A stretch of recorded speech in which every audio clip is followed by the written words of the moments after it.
é o Evangelho segundo Jesus. É o Evangelho da sabedoria que deixa anjos e homens perplexos. É o Evangelho das coisas que excedem a todo entendimento. E eu venho falando aqui na carta de Paulo aos Efésios. Eu comecei no capítulo 4, entrei pelo 5 até o verso 21. E esta semana eu iniciei falando no capítulo 3 até o verso 6 e evoquei o capítulo 2 do verso 11 até o verso 22. E mostrando o que Paulo dizia no capítulo 3 que era explicado anteriormente no capítulo 2. E ontem nós terminamos objetivamente no verso 6 do capítulo 3. Mas eu iniciei parte da leitura da sequência no verso 7, quando Paulo, depois de dizer que o mistério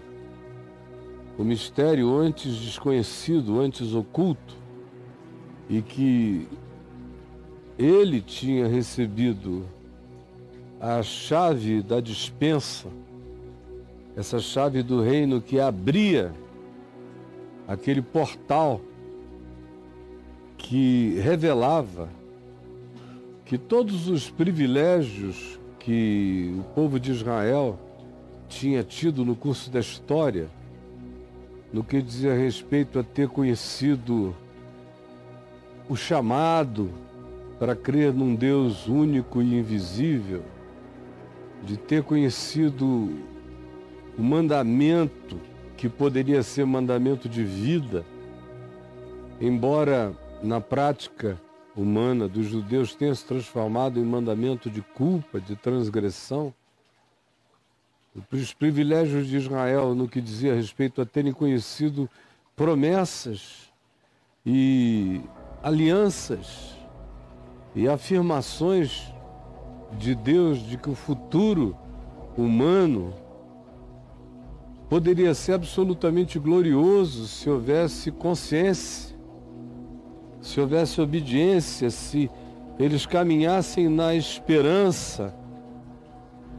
Tudo isso que tinha sido revelado a Israel, mas Israel não entendeu, e definitivamente não entendeu, quando Cristo Jesus, o homem-Deus, o Deus-homem, tinha se manifestado e se encarnado, expressando quem era Deus para os humanos, sendo, portanto, ele a expressão exata do ser de Deus, primogênito de toda a criação, a imagem do Deus invisível, Deus conosco, Emanuel, Deus mesmo. Mas Israel não entendeu, não quis, bloqueou os sentidos, rejeitou a pedra da esquina, o sentido da história e da vocação deles e de todos, e se inimizou com o resto do mundo, se sentiu superior, maior, mais importante, assumiu o chamado de Deus como uma eleição supremacista, como uma espécie de fatalismo divino em relação a eles, não importando quem eles fossem, o que fizessem. Deus estava amarrado a eles por um juramento e eles podiam viver como bem entendessem e demandar de Deus esse compromisso e tentar jogar e esfregar na cara de Deus a necessidade de Deus ser fiel para com eles, embora eles vivessem em total antagonismo à palavra revelada, a ponto de, em vindo Deus, eles o tenham matado no homem Jesus, rejeitado no homem Jesus, e ficaram cada vez mais hostis porque esses a quem eles rejeitaram, que era Jesus, gerou um povo. Um outro povo que percebeu que Deus estava em Cristo reconciliando consigo mesmo o mundo. E tanto mais quanto esse outro povo erguesse a voz dizendo, nós cremos, mais os judeus os antagonizavam, como tinham antagonizado o próprio Jesus, a ponto de que eles que já tinham erguido no passado muralhas de separação contra os não-judeus, que eles chamavam de não eleitos, que eles chamavam de pagãos, de gentios, que eles chamavam de alienados. Agora, depois de Jesus, essa hostilidade aumentou imensamente mais, especialmente eu estou falando do primeiro século, segundo século, aquele primeiro momento. E Paulo diz, eles não entenderam até hoje que em Cristo Jesus, e Jesus veio para acabar com toda parede, com toda muralha de separação entre os humanos. Quem crer que Jesus veio para destruir as muralhas de separação entendeu o Evangelho. Quem não crê nisso não entendeu e não entenderá o Evangelho, porque Deus veio para se reconciliar. Se Deus veio para gritar reconciliação, todo aquele que levanta muros de separação é contra a reconciliação de Deus com os homens e dos homens uns com os outros. Aí ele diz, porque o interesse dele é acabar com essa história de um grupo privilegiado contra um grupo desprezado. Ele fez de ambos os lados da história um só. Ele só está lidando com a humanidade.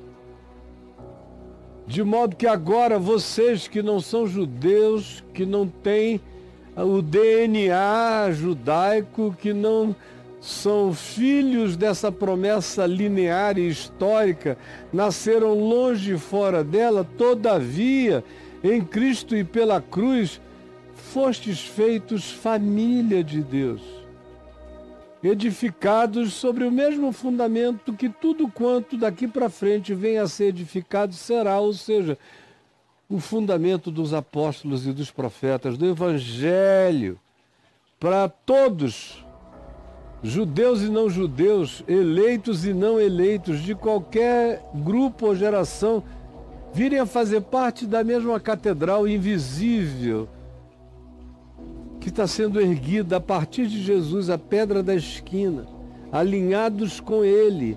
Uma catedral não feita por mãos humanas, não é um prédio, não é um edifício, não. É uma manifestação de gente que ama, crer e espera e vive como Cristo no mundo. Esses são a única igreja que Deus chama de igreja, que é um verdadeiro santuário humano, coletivo, de gente que vai crescendo, dedicada ao Evangelho e ao próximo. E todos nós, sem qualquer diferenciação de qualquer que seja a natureza ou a discriminação, se cremos, fazemos parte desse santuário invisível. Se somos pessoas de boa vontade e entregues ao amor e cremos esperançosamente na vitória do amor contra tudo que não é amor, somos membros desse santuário humano, a quem Deus chama de igreja. Aí ele prossegue e diz que o sentido da vida dele tinha sido esse.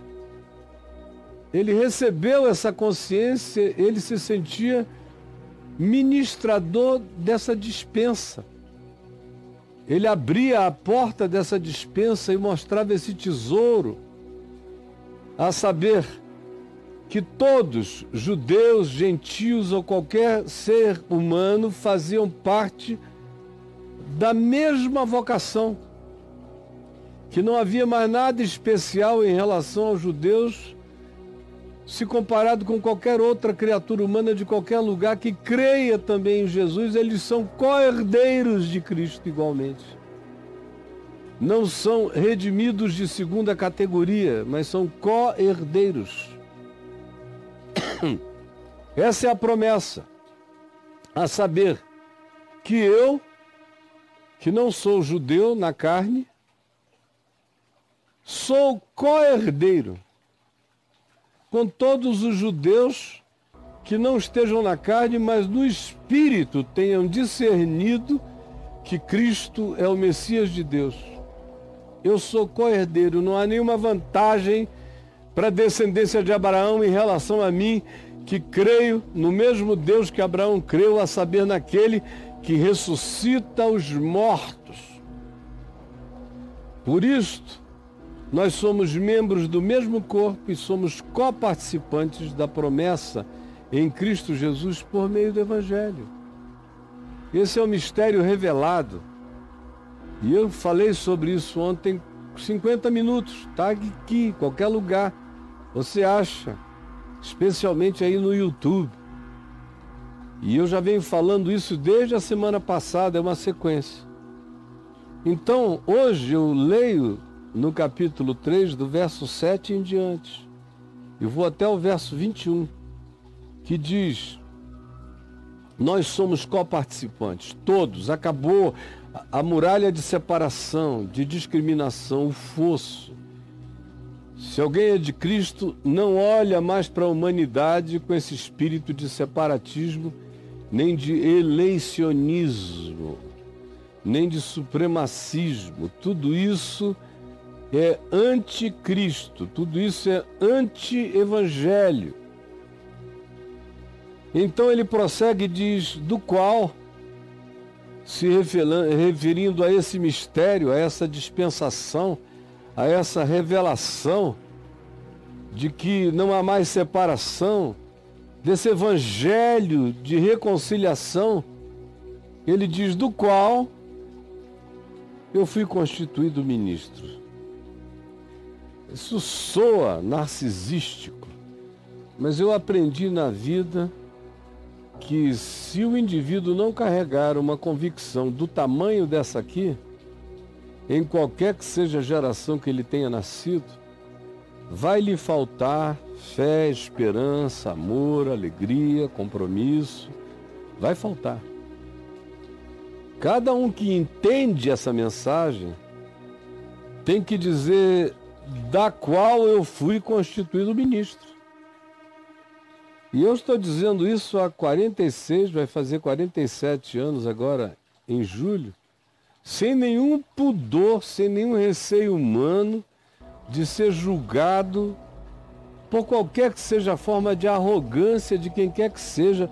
Eu digo, em toda e qualquer assembleia, como Paulo diz aos Efésios e diz em tantos outros lugares, a vocação dele não é diferente da minha.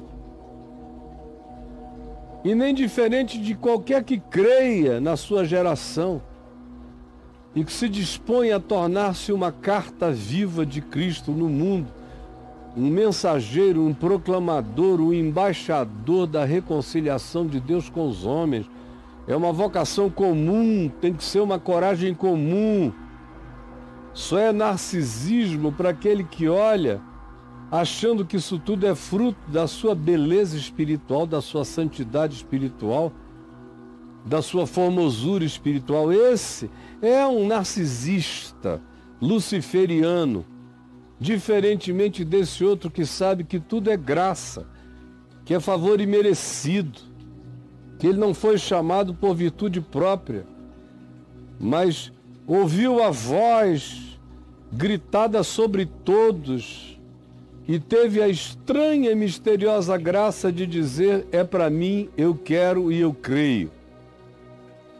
Quem quer que tenha dito isso e feito isso pela fé, pode-se saber, tanto quanto Paulo, constituído ministro, conforme o dom da graça. Graça é favor imerecido.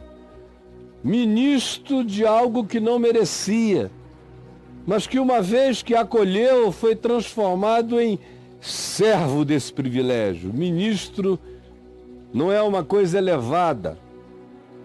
Ser ministro é ser servo.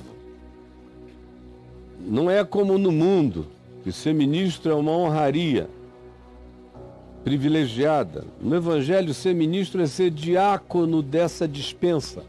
É abrir a dispensa, servi-la para todos os homens, ser um servo dos tesouros, ser alguém que vai mostrando aos seres humanos o portal aberto e o acesso franqueado. Essa é a boa nova. E ele diz, da qual fui constituído ministro conforme o dom.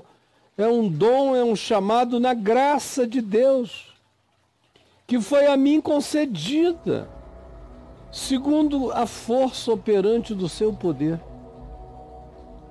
Essa força, essa energia, essa energia que bota para cima, que é eficaz na sua operação e é poderosa na explosão existencial que provoca. E aí, para dizer que nada disso era narcisístico, era apenas a convicção que ele tinha herdado na graça que é favor e merecido. Ele diz, isso foi feito a mim, para que eu também me inclua, para que você também se inclua, para que qualquer um se inclua. Foi feito a mim, o menor de todos. O menor de todos. Não tem nada a ver com nenhuma grandeza, é graça, é chamado, é dom inexplicável, é mistério, é favor imerecido. E não tem a ver com nenhuma forma de supremacismo pessoal. Isso habita exclusivamente a indesignabilidade do amor de Deus, que encontrou uma estranha e inexplicável resposta no coração de qualquer ser humano. Isso foi feito a mim, esse chamado, esse dom, essa chave foi colocada na minha mão para eu abrir essa dispensação, essa dispensa, esses tesouros. A mim, o menor de todos. A mim me foi dada esta graça. É redundante, porque graça já é dada, é favor imerecido. Mas Paulo faz questão de usar essas redundâncias para ver se as pessoas entendem, como ele diz, nos foi dado gratuito, essa graça que nos foi dada gratuitamente. Dada gratuitamente. O menor de todos, a mim me foi dada esta graça de pregar ao mundo, especialmente aos chamados não eleitos, não judeus, aos desprezados da religião. Me foi dado esse privilégio. Eu que sou o menor, recebi o privilégio de pregar para os não religiosos, para os não incluídos, para aqueles que não têm nenhum DNA moral ou histórico, nenhuma jactância de nenhuma natureza. Pregar a eles o Evangelho, a boa nova, das insondáveis, das inespeculáveis, das incompreensíveis, das não teologizáveis riquezas de Cristo Jesus, que não cabem em nenhum pacote, que não cabem em nenhuma definição teórica, que não cabem em nenhuma doutrinação, que não cabem na presunção de nenhum grupo humano. A mim me foi dada a graça de anunciar esse evangelho insondável, inesgotável, infindável, que continua a ter amor, grandeza e aplicabilidade das riquezas infinitas do amor de Cristo em cada geração, em cada tempo, em cada hora, em cada era. E a mim, o menor de todos, me foi dado esse privilégio de anunciar essas riquezas incomunicáveis. De graça eu recebi isto, esse dom que eu exerço pela misericórdia de Deus ano após ano com mais convicção, alegria e certeza de que nada poderia ter sido mais extraordinário na minha existência do que, sendo o menor, ter sido chamado pelo dom da graça para comunicar a boa nova à humanidade de maneira sublime e surpreendente acerca das riquezas insondáveis e acessíveis a todo aquele que crê. E manifestar, não só anunciar, mas manifestar, viver, expressar, tornar perceptível por palavras, por obras, por ações, por gestos, por compaixão, por perdão, por amor, por fidelidade, por mansidão, por domínio próprio, por arrependimento, esquecendo das coisas que para trás ficam e caminhando sempre para aquelas que diante de mim estão, para as quais eu fui conquistado,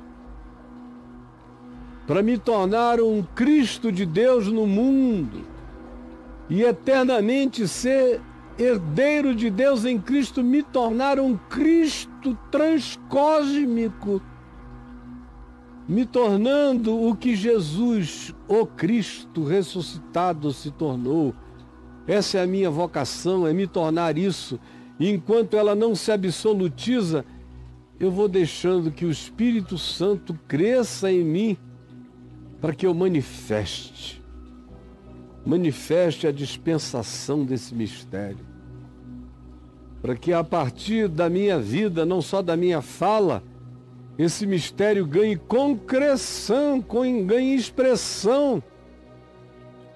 Isso que esteve oculto séculos e séculos e séculos de homens e mulheres nascendo e morrendo sem terem o discernimento da vocação humana, que não era apenas para aprender a fazer fogo, nem tijolos, nem torres, nem pirâmides, nem espadas, nem barcos, nem tecnologias, uma vocação extremamente superior à do Homo sapiens sapiens.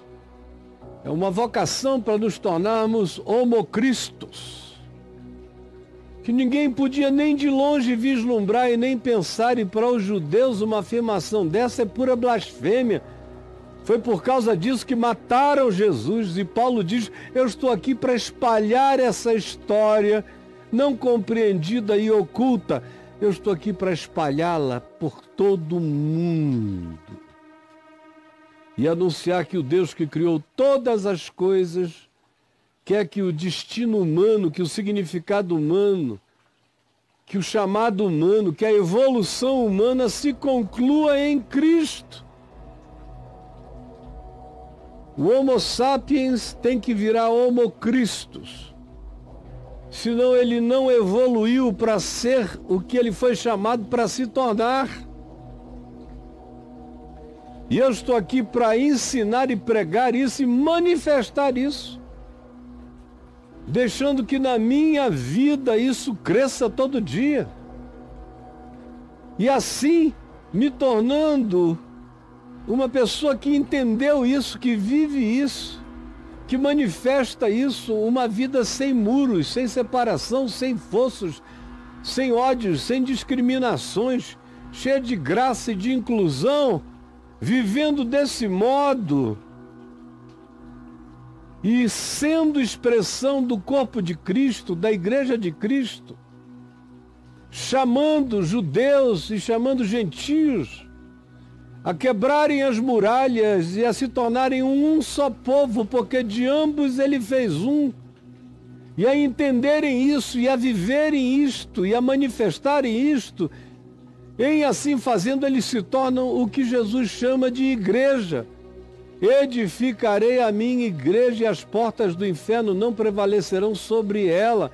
A igreja é essa comunidade que não reconhece fronteiras, nem muros, nem fossos, e que abraça todos os que Cristo na cruz abraçou, como irmãos, conforme está dito no Evangelho de João, que quando Jesus mesmo dizendo, e quando eu for levantado da terra, atrairei todos, todos significando todos a mim mesmo.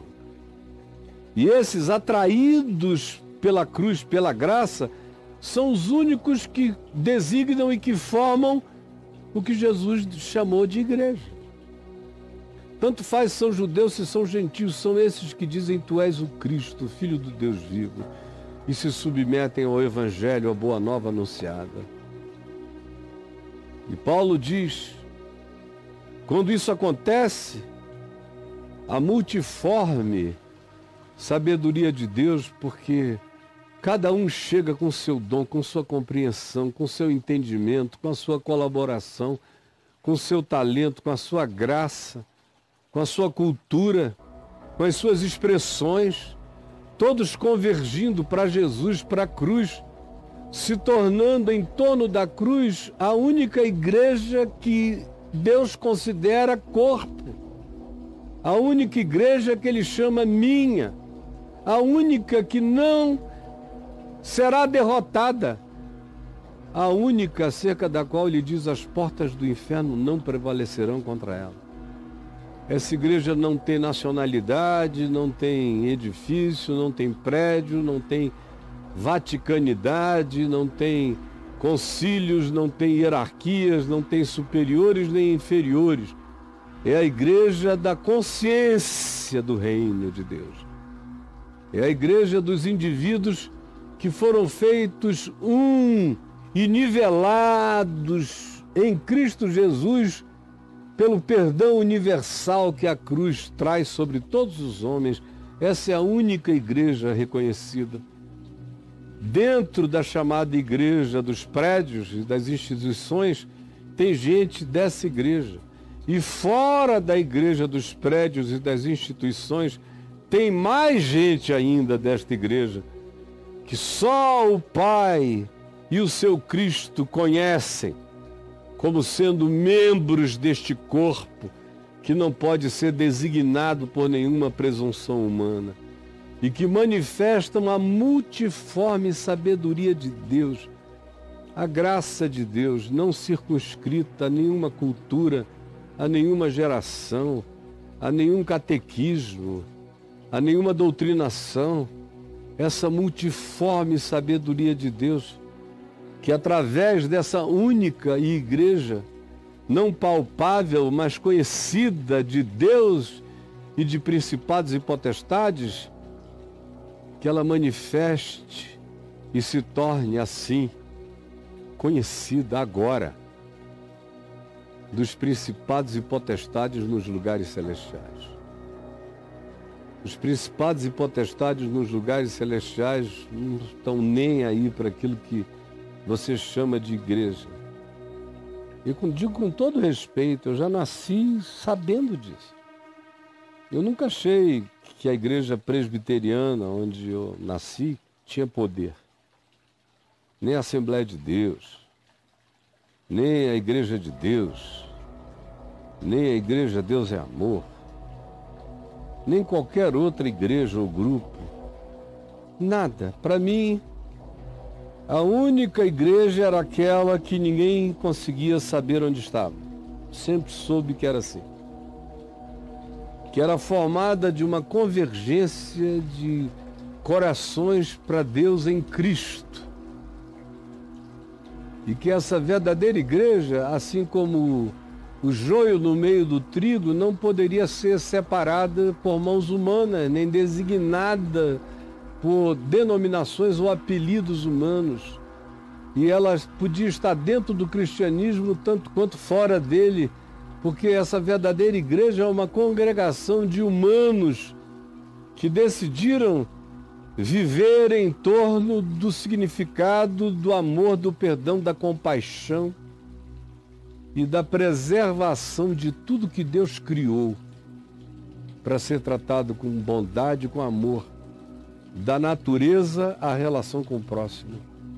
Todos os que são assim, todos os que tratam a natureza como mordomos quebrantados e tratam a humanidade como uma riqueza de Deus que nos constituiu com a vocação de nos tornarmos homocristos.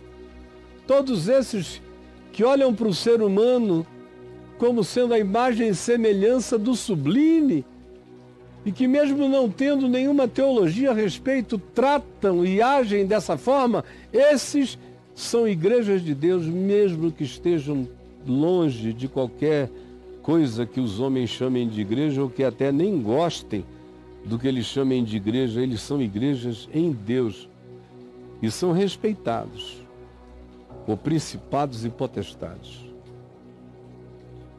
Principados e potestades, você pode não me respeitar.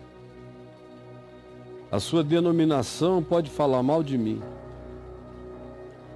Seus pastores podem me abominar. Mas os principados e potestades me respeitam em Cristo Jesus. Essa que é a diferença. O menor, o não reconhecido, o desprezado, mas que anda com essa fé e essa consciência, esse discernimento, recebe essa chave que abre essas dispensações. Esse chamado pela graça e que não a resistiu, antes a acolheu para anunciá-la e manifestá-la. E para acolher a multiformidade da graça de Deus nas expressões humanas, se torna respeitado por principados e potestades invisíveis, como foi o caso de Paulo, aqui em Éfeso, quando uns exorcistas ambulantes, filhos de um judeu chamado Seva, que saíam vendendo exorcismos de casa em casa, pegando toda a fragilidade humana e apelidando de diabo, como é feito entre nós hoje em dia. Toda a fragilidade humana é apelidada de encosto, de diabo, ao invés de ser tratada. Eles chegaram lá e cobraram para supostamente libertar uma criatura sofrida. E aí disseram, em nome de Jesus a quem Paulo prega, porque eles estavam vendo Paulo impondo as mãos, curas acontecendo e graça de Deus sendo levada à distância por aqueles a quem Paulo intercedia, que eram curados, como Jesus fazia nos lugares onde estavam. E eles foram vendo a emanação daquele poder, daquele fluir que acontecia na vida de Paulo, e reconheceram que na vida dele tinha um poder que eles não discerniam qual seria, mas resolveram praticar o rito. E então disseram, em nome de Jesus a quem Paulo prega, sai dele. E os demônios, voltando-se para essa corja de exorcistas ambulantes, oportunistas e mercenários, lhes disse, nós conhecemos a Jesus e sabemos quem é Paulo, mas vós quem sois? É aqui em Éfeso. É para esse público que Paulo diz isso, olha, se vocês viverem o que vocês viram em mim, o que foi manifestado em mim pelo Evangelho, vocês também serão igreja reconhecida nos principados e potestades nos lugares celestiais. Não basta organizar um grupo, apelidar de igreja, abrir uma razão social, determinar líderes e liderados, pedir dinheiro em nome de Deus, ou fazer isso, aquilo. Isso tudo é igual o Botafogo, o Flamengo, o Corinthians, o Palmeiras, um partido político. É só isso, não tem nada de Deus ali. É só uma agremiação de torcedores estimulados em nome de Deus a se tornarem fanáticos, mas não é igreja. Igreja é um lugar de consciência, de amor, de perdão, de inclusão, de bondade, de justiça, de verdade, de compaixão, de longanimidade. Igreja é um lugar onde o amor dá fruto, conforme a multiforme graça de Deus, através daqueles que, com humildade, participam, sabendo que tudo é vocação segundo a graça. Por isso é que eles se tornam respeitados diante de principados e potestades nas dimensões celestiais. Por isso é que Paulo diz: nada me separa do amor de Cristo, nem anjo, nem demônio, nem altura, nem profundidade, nem principado, nem potestade, nem poderes, nem vida, nem morte, nem qualquer outra criatura de qualquer outra dimensão cósmica ou de outro universo tem o poder de me separar de Cristo Jesus. Porque ele está convicto, tem essa raiz nele de que nenhuma criatura de nenhuma dimensão teria o poder de arrancá-lo de Cristo. E que mais ainda, ele seria respeitado, e todo aquele que carregasse essa consciência, por qualquer que fosse a camada dimensional. Sim, segundo o eterno propósito que Deus estabeleceu em Cristo, o nosso Senhor. Esse é o propósito de nos fazer o Homo Christus, que deixa todas as categorias universais perplexas de como é que Deus escolhe esse verme que evoluiu de criaturas lésmicas, amébicas, e que faz uma viagem animal até chegar ao mamífero, até virar um símil, até começar a desenvolver alguma inteligência funcional, até que chega a hora em que algo alienígena o visita e há o salto transcendente.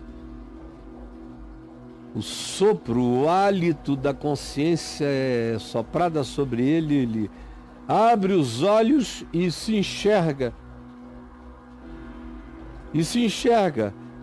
A viagem orgânica dele aconteceu toda na Terra, mas essa consciência que ele ganha de si é fruto do hálito sublime, do sopro, da luz. E ele se enxerga e diz: eu. E os principados e potestades não conseguem entender que essa criaturinha que é enganável, que vai fazendo loucuras e se matando, já começa se destruindo, uma vocação predadora horrorosa, que ele não consegue abandonar, de repente, na plenitude dos tempos, na história, quando o Evangelho é desvendado e o mistério é revelado em Cristo, no Evangelho, e surge um homem como Paulo. Paulo é um dos primeiros espécimes dessa consciência madura do Homo Christus. Ele ainda não é, como ele mesmo disse aos Filipenses, não alcancei a perfeição. Não sou. Sou imperfeito, mas eu estou no caminho de alcançar a vocação para me tornar o Homo Christus.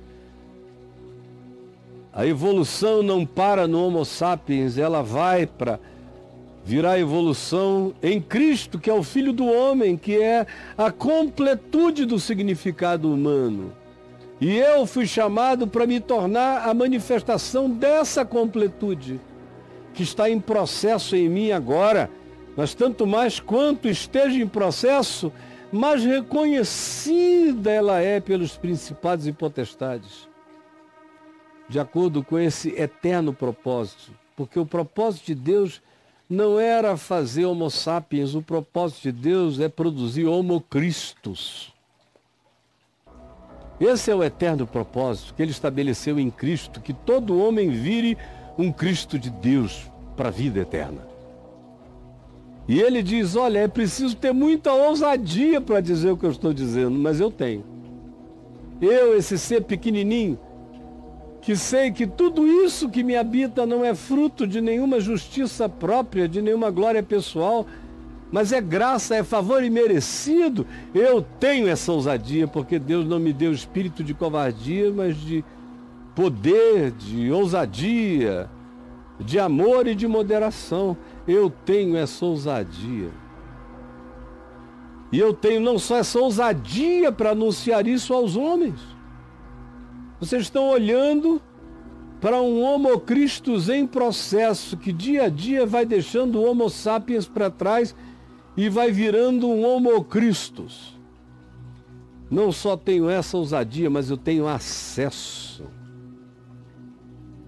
Como diz o livro de Zacarias, no capítulo 3, naquele episódio do sumo sacerdote Josué, estava todo sujo, foi justificado em Cristo, pelo anjo do Senhor, que é o Cristo antes de Jesus. E aí se diz como promessa, olha, se tu andares assim, se tu cresceres na minha palavra, no Evangelho, eu te darei acesso entre esses que estão aqui comigo. Você vai se tornar amigo de anjos, respeitado por principados e potestades. Esse é o propósito, essa ousadia. E esse é o acesso, com confiança, mediante a fé. Você toma posse disso hoje, agora. Todo dia mais e mais. Portanto, Paulo diz, vos peço que não desfaleçais. Agora que eu estou preso, me vendo todo limitado, todo reduzido. Eu fui reduzido, eu estou preso, eu estou algemado, mas a grandeza da consciência do Evangelho não para de crescer em mim. Então não andem para trás, porque eu, com as minhas limitações, estou andando para frente, desenvolvendo, evoluindo essa salvação todo dia em Cristo Jesus. E aí, ele diz, por esta causa eu me ponho de joelhos, porque é uma causa pela qual vale a pena andar de joelhos. Esse é um objetivo extraordinário, por isso eu me ajoelho todo dia. Eu quero no meu coração genuflexo e quebrantado aprender que quanto mais eu me curvo diante de Deus e da lei da vida e da sua palavra e do amor manifestado, mais eu sou exaltado em Cristo Jesus, não por glória própria, mas pela graça que me aflora. Por isso eu me ponho de joelho diante do Pai, de quem toma o nome toda a família, de judeus, de gentios e mais do que isso, de anjos, de principados e de potestades, porque em Cristo Jesus o muro da separação caiu em todas as dimensões. Eu me ponho de joelho diante do Pai, de quem toma o nome toda a família. Anjos tomam esse nome, principados e potestades, toda a criação universal, tanto nos céus, nas dimensões e camadas dimensionais, quanto sobre a terra, não importando as etnias, não importando as diferenças, mas é diante desse Pai, de quem todos são família, tanto os terráqueos como os transdimensionais. Eu tomo esse nome e chamo a todos de família. Para quê? Para que, segundo a riqueza da sua glória indizível, que não é do tamanho de um projeto político, patrióticozinho, horrendo, cheio de acepção de pessoas e de raiva, não. É uma vocação gloriosa, eterna, para que, segundo a riqueza da sua glória, quem que pode dizer como é a riqueza da glória eterna de Deus? O universo visível já me deixa aturdido. Imagina a glória indizível, que não é de um universo, mas de multiversos e mais ainda a glória do ser de Deus. Para que nós todos sejamos enriquecidos segundo a riqueza da sua glória, a fim de que Ele nos conceda que sejamos fortalecidos com poder, com dunamis. Você tem essa consciência? Meu Deus, isso é o antidepressivo mais poderoso, isso é o antivida mais vitorioso, isso é o poder dos poderes.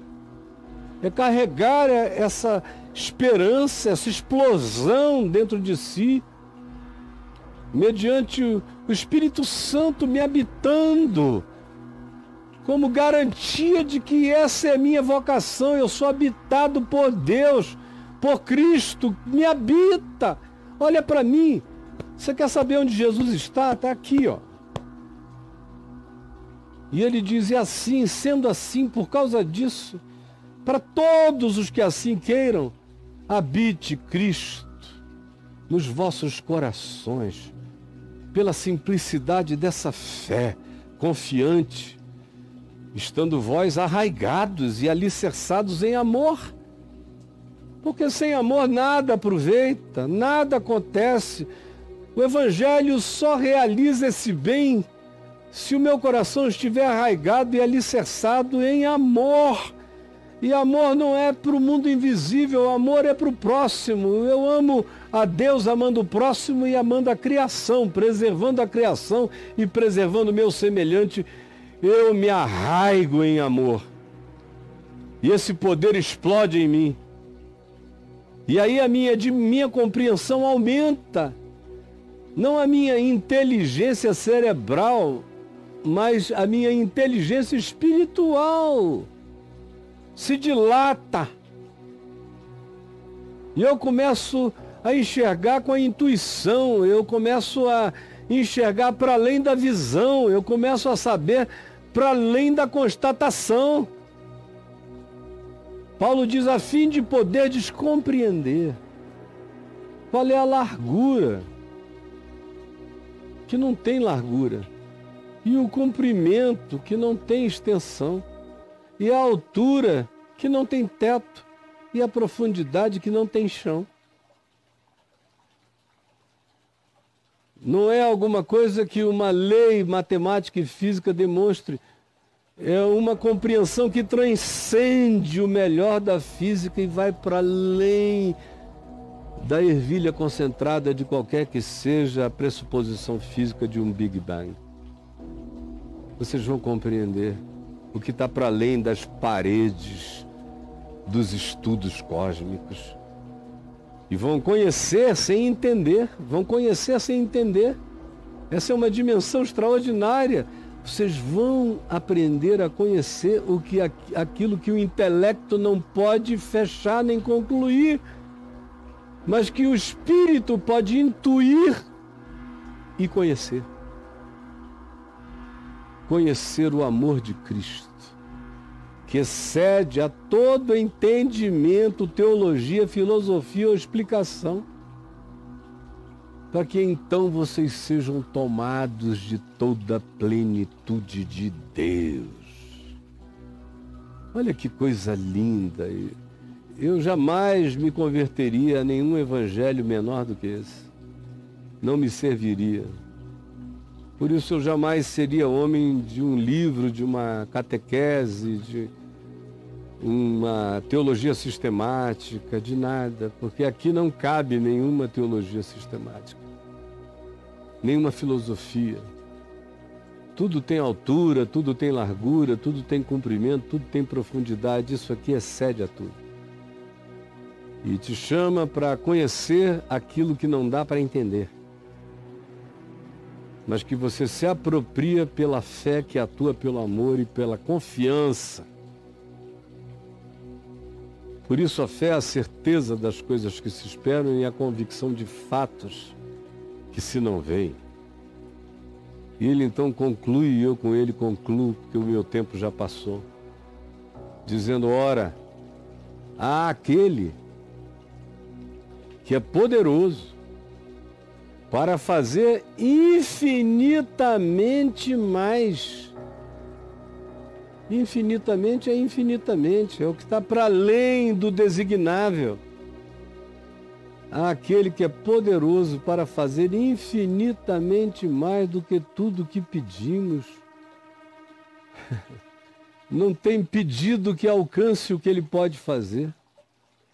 Ou pensamos, porque não tem pensamento, filosofia, teologia ou elucubração que possa atingir o que ele pode fazer por mim, vai fazer em mim e de todo aquele que crê, conforme o seu poder que opera em nós e que vai nos levar a tornarmos-nos homocristos, todos nós, o que privilegiarmos o caminho do Evangelho, simples, vivendo em amor e se apropriando da palavra dessa transcendência.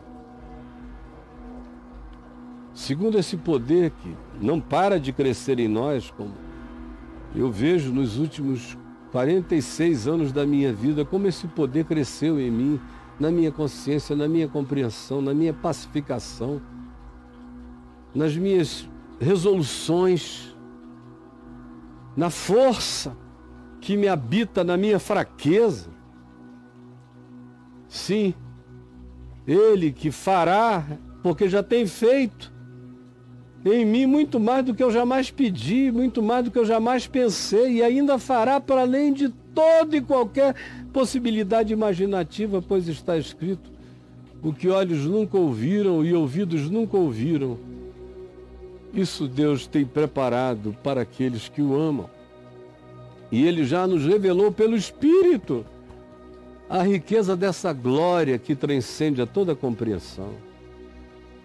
A Ele que é assim e que é Pai de todos, age por meio de todos, é aquele de quem se toma o nome toda a família visível e invisível. Queira eu ou não queira eu, Ele é assim e não há nada que você possa fazer para impedir. Não lute contra a paternidade e o amor de Deus sobre as suas criaturas, porque você corre o risco de se tornar um diabo. A Ele seja a glória nessa igreja, que é feita de gente reconciliada, sem muros de separação, sem forças, sem supremacia, sem acepção de pessoas. A Ele seja a glória nessa única igreja em Cristo Jesus, por todas as gerações. Que isso passe para os meus filhos, que isso passe para os meus netos, que isso passe para as gerações que vêm. E eu estou aqui como dispenseiro, usando o privilégio de pegar essa chave do reino, abrir essa dispensa, esse portal, e dizer: olha, na limitação da minha descrição é no mínimo a maravilha do que eu acabei de dizer. E bem-aventurado é todo aquele que crê e toma posse e se põe no caminho para viver, para experimentar, para andar, para desenvolver a sua salvação com temor e tremor, a fim de que você que é salvo em Cristo desenvolva a salvação, cresça se tornando segundo Ele. Esse é o chamado, para andar conforme Ele, para parecer com Ele, para absorvê-lo, para se tornar uma absorção dele até a consumação, quando nos tornaremos o Homo Christus absoluto, porque haveremos de vê-lo como Ele é. Senhor, que essa palavra, que dificilmente vai querer ser entendida pela maioria tão entupida, seja todavia uma palavra de convocação à sublimidade, à graça e à infinitude do teu chamado em nós. É o que eu te peço, em nome de Jesus. Amém e amém.